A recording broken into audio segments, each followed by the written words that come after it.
మండలాధ్యక్షులందరికీ కూడా కార్యకర్తలందరికీ హృదయపూర్వక నమస్కారాలు తెలియజేస్తున్నా. సోదరులారా, మనమందరం కూడా గుంటూరు వరకు వెళ్ళాలి. ఓ పద్ధతి ప్రకారంగా డిసిప్లిన్కి వెళ్ళాం. దీనికి ఈ ర్యాలీకి ముందుండేది విద్యార్థి నాయకులు, యూత్ నాయకులు ముందుండాలి. వాళ్ళు లీడ్ చేసుకుంటూ వెళ్ళాలి. ఎక్కువ స్పీడ్ వెళ్ళొద్దు. బళ్ళకి సైలెన్సర్ తీసిన వాడు ఈ ర్యాలీలో పెట్టొద్దు. బళ్ళకి సైలెన్సర్ తీసిన వాడు ఎవడాడు అది తీసేయండి.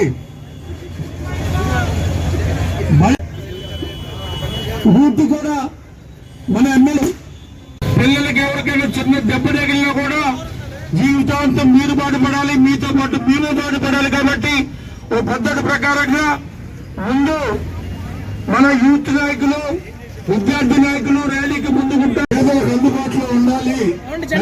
నాయకుడు జగన్మోహన్ రెడ్డి గారు తీసుకున్నటువంటి నిర్ణయం, అందులో భాగంగా ప్రైవేటీకరణ మనం ఒప్పుకోవట్లేదు. నుంచి గుంటూరుకి మనందరం కూడా వెళ్తున్నాం.